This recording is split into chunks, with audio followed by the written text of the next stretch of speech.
It's here.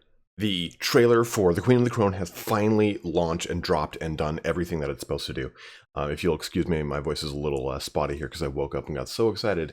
I wanted to make this video immediately. So today we're going to go through that Queen and the Crone DLC trailer.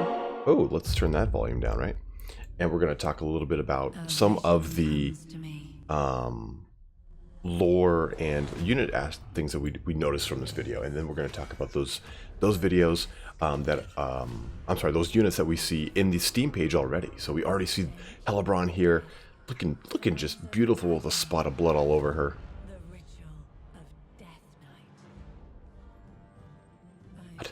It's so miraculous. Shadow Warriors in the background there. Oh, boom. And here it is. Here's our first look at Alarielle, looking just glorious, radiant in her name.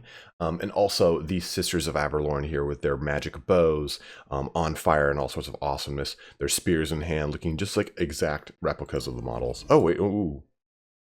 These are the handmaidens of Aberlorn. Those are the sisters behind her. Argonath Executioners, we already know them. The Witch Elves, we know them. Okay, whoa. The Sword of Cain. Yeah, imagine that on the first date, someone just drinking a blood chalice in front of you. Oh, is this cool? No, it's not. And we see that she can summon up some tree spirits, which we're going to talk about in a little bit, because Alarielle has some really amazing mechanics. We see a treeman, we saw some dryads. So right off the bat, we know that Alarielle is going to be a lot different of a lore than normal for the High Elf roster. God, look at these.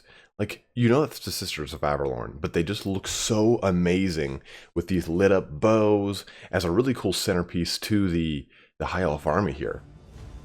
Oh.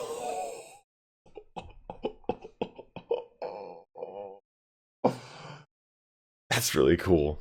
Oh man, that's really cool. So you have the Sisters of Aberlorn here, the handmaidens again. Shadow Warriors right there. We'll find out. Then boom, we've got the Doomfire Warlocks in the back here. We've got a Supreme Sorceress, which is the new Lord choice for the Dark Elves.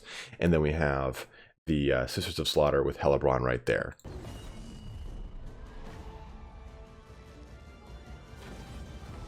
God, Doomfire Warlocks. Let's just jump that back a slight bit. I'm on Steam's page, so it's kind of a little bit funkier. But Doomfire Warlocks looking just like the actual tabletop models. So cool looking.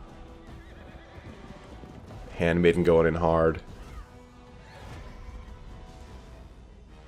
Our first real up-close look at the Shadow Warriors. Holy crap, like it's straight out of the book as well.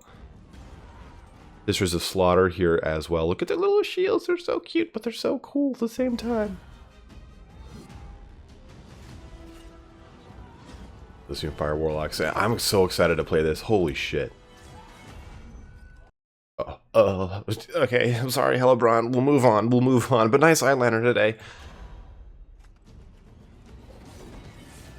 And if that's not the most glorious, like, shot right there, I don't know what is. I don't know what is. Oh, man. Whew. I need to clean myself up after that. That was glorious. I mean, it's coming out May 31st. So let's take a look at some of the overall mechanics that we're going to be getting with the Queen and the Crone. We got these really cool little pictures here. Manticores, we see Manticores are coming in. Nothing else from there. So, two new legendary lords, as we talked about, guys. We were hoping that would be the case, and it is the case here. A hero type and a lord type. Hero type for the High Elves, lord type for the Dark Elves. A new battlefield units for both races, so obviously we know those to be the four units we've just now taken a look at. 16 elite regiments of renown, and that's at the bottom of this list as well. So we'll go over everything here today, talk about some of the lore connotations behind some of that, and kind of go a little crazy. We'll go a little hog wild. So Alarielle the Radiant. Some of her campaign mechanics are amazing. So Alarielle is a mixed lore caster. Access to a blend of light and high magic. So already we see her having a custom magic kit, not unlike we've seen already with Teclis or Master Mundi, but she may embark on a quest for her legendary item, the Star of Averlorn, and may be upgraded to ride an elven steed, barded Ithilmar steed, and a great eagle. Not in the lore, but I'm cool with that, because you can't really have a lord on foot permanently in this game anymore. And I think that they've realized that in Total War Warhammer 2, that they're like, ooh, maybe the foot lord isn't a good lord anymore. Cue almost any vampire count shit lord. She can also recruit forest spirits units such as dryads, treekin, and treemen. So she kind of is going to have this Arc in the Black hybrid lord, lady, hero choice, wherein that she is going to Arc in the Black and summon from the vampire counts. Alarielle is going to be able to summon from a lot of the Wood Elf units, and that makes a lot of sense from a lore perspective because she is the embodiment of Aisha, and the Wood Elves have that twin son of their mandala with Aisha and Kronos, and Ariel, their embodiment of Aisha on their end as well. So that they kind of have that deep connection through Aisha, through the world roots that connect the two factions. So this is a really amazing way for Creative Assembly to make Alarielle the Radiant a very unique choice, and not just simply be, hey, here's a techless clone with boobs. I'm glad they didn't do that because I was really worried how they were going to do Alarielle. And to make her feel a little bit more custom with the life and high magic combination magic kit. But then on top of it, this is a really, again, awesome lore way to make her different without this just kind of being like a, hey, we tacked on this thing because we thought it would feel cool. Really, really stoked on that. So Alarielle also has a unique campaign mechanic here called Defender of Ulthuan. This is kind of vague. It doesn't really give us a huge idea of what happens here. Basically, it is her sacred duty to see that the inner and outer territories of the High Elf's home are kept free of enemy occupation. While they remain clear, they bestow powerful benefits. Should invaders say sully Ulthuan with their presence, however, the Aesir's trust in Alarielle will fall, bringing a suite of negative effects.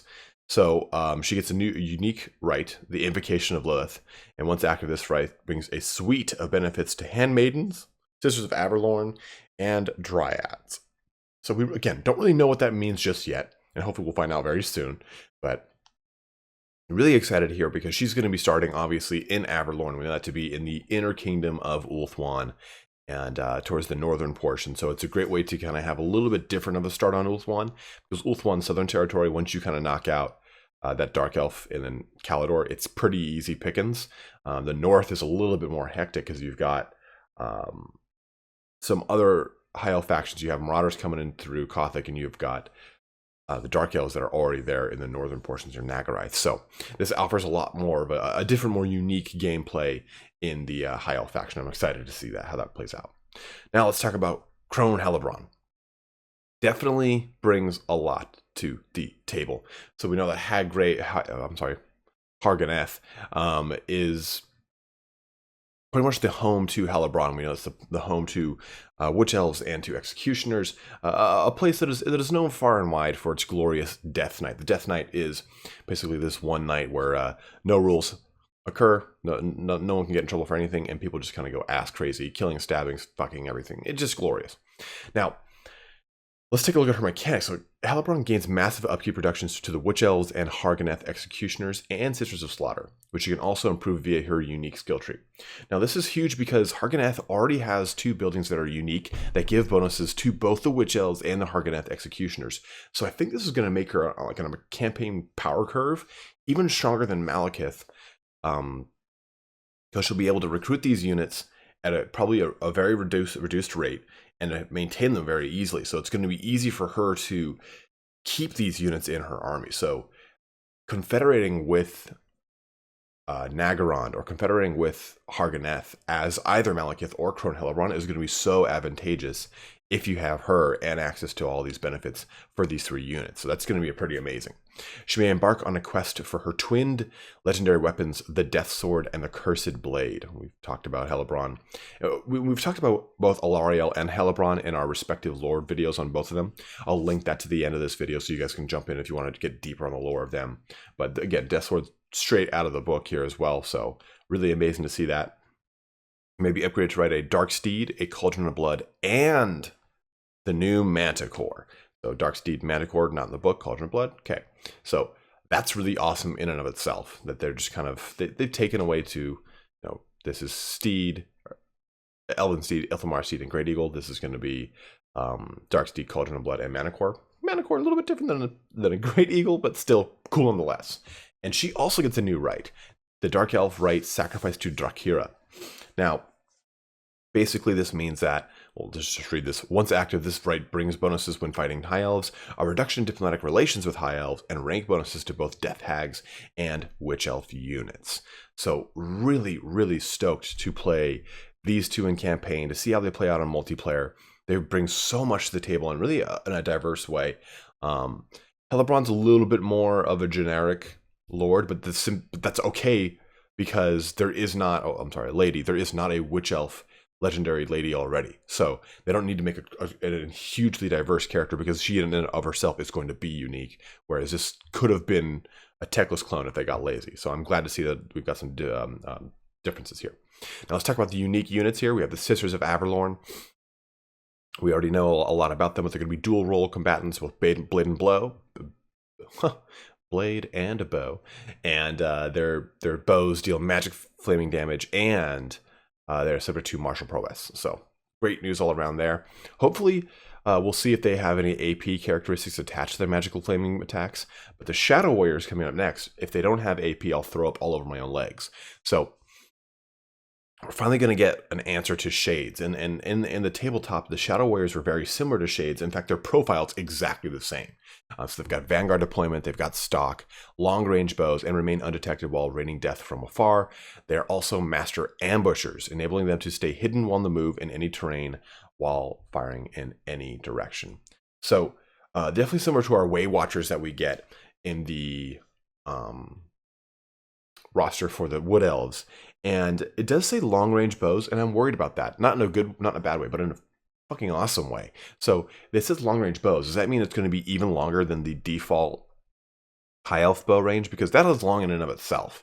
That's, in fact, I think at 180, it's the longest in the game next to the Way Stalkers. So, Way Watchers, sorry. I'm not sure how that's going to work, if it's going to be a range of 200 to be the longest in the game, or what it's going to be. But I'm really stoked to play with the Shadow Warriors. They're one of my favorite units. They're one of the first units I ever saw for High Elves when I was a kid. And I was like, these are the coolest things in the world. And and they've definitely done some justice to them in their actual tabletop representation. So the Sisters of Slaughter, basically kind of think of these as souped up versions of Witch Elves. They're going to have Murderous Mastery here. They're also going to have poisonous attacks, and they're going to cause fear. So they're really, another cool mechanic here is they're going to trigger the Trial of Blades augment when losing in melee, improving their combat abilities. So really stoked to see these little ditties on the battlefield alongside the new Doomfire Warlocks. And the Doomfire Warlocks in the tabletop had a really cool little mechanic here that they had bound spells. They did the same thing here. These are pretty much your Sisters of Thorn, but Dark Elf version, because they are magical and poisonous, just like the Sisters of Thorn, and they do a murderous prowess, not mastery. Huge difference, of course. But they have the two bound spells, Soul Blight and a lesser Doombolt, which is, again, Doombolt was right out of the tabletop for them, so very excited to see them. The Doomfire Warlocks were super strong at tabletop. Super, super strong. Like that, like unnecessarily strong. So it's cool to see them here. Hopefully they'll have a nice little curve and won't be so damn strong, because they had a really fast movement speed, so they could just kite everything around the table, basically. Now, we give a unique hero with the High Elves in the Handmaiden. We don't really have a huge idea of what she's like.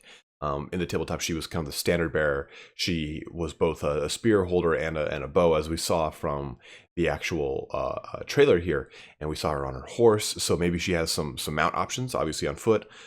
Barbed Ilthamar horse, maybe even the LSD. Maybe she just copies Alarielle's mount options, much in the same way the Supreme Sorceress is very similar to Hellebron. So, but basically they have several unique specializations available in their skill trees, enabling them to influence diplomacy, trade, and influence to bolster their resilience in battle and to make them peerless archers.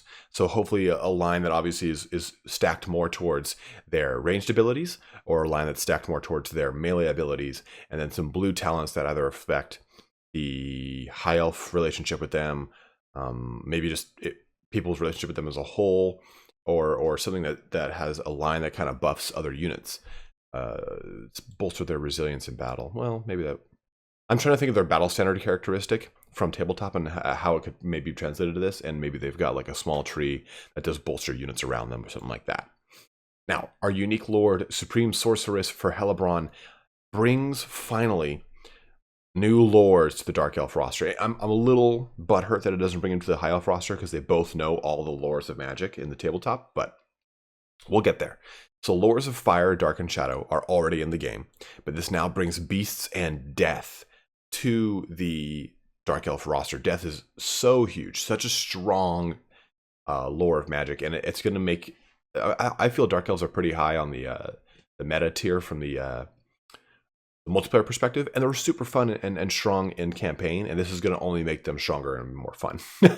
But they can give them names of power, just like we already have with the other Dreadlords, to grant them abilities and upgraded to ride a range of mounts, from the Dark Steed to the Cold One to the Dark Pegasus to the Manticore and the Mighty Black Dragon. So 4 overall, 1, 2, 3, 4, 5. I can't count. Mount options for the Supreme Sorcerers. Stoked to see that. Now, let's talk about the High Elf Regiments of Renown. We already did a video on these, and I'm going to put this after the video as well, because I'm not going to lie, not to touch my own horn or whatever it's called. I nailed a lot of these out the gate, so I'm really stoked to see these Regiments of Renown included, because we've talked already about these and what their proposed abilities might be. So the Scions of Mothlon. Mothlon is basically like, think High Elf Poseidon. It's probably the best way to think about it. But this is the Spearman unit. They're going to have Aura of Protection with a passive ability that applies a ward save to nearby units whilst mana is greater than 50%. So they kind of have the same ability or Wind of Magic tie-in that the Phoenixes do, which is kind of cool. Expert Charge Defense, rad as hell. And then the Pure Main Company. So this is, I think, is going to be awesome because it's going to make White Lions relevant again. It's going to make, or at least this isn't going to make them relevant again, but I think this is going to be like a hardcore choice. Every time you go into a multiplayer match, you're going to want the Pure Main Company because they're going to be Guardian with the passive ability. They're also going to be able to sunder armor on top of their AP. That's huge. They're going to smack bitches around. Holy crap. Then we've got the Keepers of the Flame for Phoenix Guard. Magic attacks. I'm sorry, I jumped ahead of myself. The Pure Main Company is cool because it's directly out of the End Times. The Pure Main Company was basically a unit of White Lions of Trace that stayed true to being High Elves and allied with Tyrion against Malekith as he invaded through the Isle of Cain, and they helped fight off Malekith. So it's really cool to see them here. The Keepers of the Flame, we talked about them as well. One of the only kind of Phoenix Guard was Regiments of Renown. Magic attacks, the Mark of Assyrian. This is kind of cool. Entities will burst into flames upon death and deal damage to any nearby enemies, i.e. new interpretation of the Dwarf Slayer Deathblow trait. So that's a really cool way to kind of get them doing a ton of damage here, on top of the fact that Phoenix Guard are already horribly terrifying, and I think one of the strongest units in the game. Storm Riders for the Lothern Sea Guard, talked about this, and I think we even speculated that it might be this, Fire whilst moving, but they cause fear, Vanguard deployment, and again, Fire whilst moving, so very excited to see these guys, because Lothern Sea Guard are my favorite, just line infantry unit for the High Elves, I'd say. Then the Grey, the new Shadow Warriors are already going to get their Regiments of Renown alongside the Sisters of Avalorn. But Loec's Shroud ability increases speed and reduces the detection range significantly for enemies to spot them for the duration of the ability. That's amazing, especially in conjunction with Snipe attribute, able to fire and remain hidden. So that's going to be horrifying. I mean, if the Grey are anti-infantry, or if they're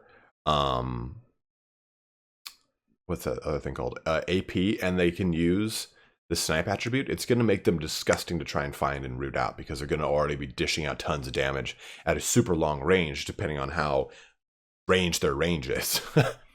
Now, the Everqueen's Court Guard, Sisters of Avalorn, they're going to have Encourage and, Banner of Avalorn, which is straight, again, out of the book. Raphorn. So it increases Winds of Magic recharge rate. That is so cool, because it has magic connotations in the book in only a way that pertain to tabletops magic abilities. So this is a really great way for them to kind of get the essence of the Banner of Avalorn. So that's really cool. And I hope it's an actual something in the game. Like, it actually looks on the campaign battle map. Campaign and battle map are two different things. On the battle map, it actually looks like an actual banner. I'd love to see that. The Fireborn, we talked about these guys, but Dragon Princes with bonus versus large, hugely needed on these guys. I think it's going to be an auto pick for every single High Elf army with fire attacks. So, and on top of it, they're going to have their martial mastery and all the other things that Dragon Princes are great at. So this is going to make Dragon Princes are amazingly awesome. They already are pretty damn cool. Heralds of the Wind, Illyrian Reavers, bows, increase speed and superior melee stats. So what I'm seeing is a lot of these are from the actual Herald and Heraldry book of the High Elves. So it's really cool to see them included here. Really, really, really cool. I'm so excited here. Let's jump into the Dark Elves with the Hellebron Dread Spears. They're going to have poison attacks and expert charge defense, a pretty good mirror to their High Elf Regiment of Renown counterpart. If the Dark Elves are considered considerably more aggressive and do more damage, then this is a really good representation of that mirror with poison attacks. But again, expert charge defense. The Sisters of the Singing Doom is just witch elves that cause terror. Ooh, that's going to be pretty nifty here. Blades of the Blood Queen, Hargonath Executioners, Guardian passive ability, and a Frenzy passive. Oh my god. These guys are going to be disgusting. Holy crap. The Bolt Fiends, Dark Shards with shields, Shieldbreaker contact effect. Ooh, okay, great to see that coming back in. We already see this with our Regiments of Renown from the Tomb Kings on the Ushabti Great Bows. So missile hits from this unit reduce missile block chance of target. Awesome, awesome. And additional range, which has always been the shortcoming of Dark Shards against, say, High Elf Longbowmen, is that they do fall short in the range department because the Longbowmen are so much more significant. But the additional range is going to be pretty huge here with that Shieldbreaker and that AP characteristic and the shield on them. So stoked to see how the Bolt Fiends play out. Slaanesh's Harvesters, Doomfire Warlock, Word of Pain bound spell, and Soul Stealer bound spell. Now, I don't think that this replaces the other two. I think it's just a total of 4 bound spells, making for a very strong choice because they're going to be mobile and they have the ability to get in and out. So Word of Pain, we already know, isn't very awesome. Soul Stealer, though, is very cool. And Doombolt is, it's got its places, I'd say. So I think it makes the Doomfire Warlocks way more applicable, too, because you can have 4 bound spells that aren't tied to your Winds of Magic, ripping and gripping throughout the entirety of the battlefield. So down. So Knights of the Eben Claw, Dread Knights, they do not rampage like other Cold One units. Oh, I can't explain how awesome that is. That makes Cav viable for Dark Elves for this unit. And Murderous Prowess upgraded to Murderous Mastery, and they're Dread Knights, so that's your perpetual combat, not anti-large AP version of the Cold Ones. So this is huge. This means you have a shock cav unit that's not going to rampage once it reaches like 95% health. So this is a really great way to finally bring some good cav to the Dark Elf roster. The Chill of Sontar, the War Hydra, Frostbite contact effect. Oh, coming back from Norska, represent. Fire Breath and Frost Breath. Did I say breast? Fire Breath and with Frost Breath, which includes more damage and applies a Frostbite contact effect as well. Damn, yeah, that's going to be rad. That's probably that picture all the way at the top we'll take a look at. Raven Heralds are Dark Riders, mounted on Dark Pegasi. Oh, Creative Assembly. You spoil me. Oh, but that is not all. The Druki possess a dark and powerful weapon. When blood runs in rivers and their air is choked with death, the chains will break and this monstrous secret will be unleashed. Maybe that's a hint at the Sword of Cain we saw up here. I think it's right there. Boom, Sword of Cain. But I think that this Hydra might be the one, although that looks a little bit different. So that Hydra might be the one they're talking about, the Chill of Sontar. But guys, you can tell I'm super excited for this to come out here. We got another announcement here later today from Turn and I to talk a little bit more about our tournament. So that'll be coming up here shortly. Be on the lookout for that. But I wanted to get this out to you guys so you could speculate and have some fun with me. Make some comments, make some rabble. Let's get that hype train choo-chooing. What do we got? We got about 14 more days until the release of this DLC comes out. So excited about it, guys.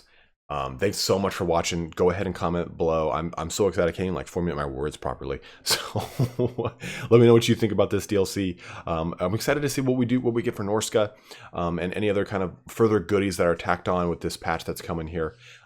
Again, a lot of excitement is going to be happening here in May, and I'm very excited to share it with you guys. But thanks so much for watching here. Have a good one and take care.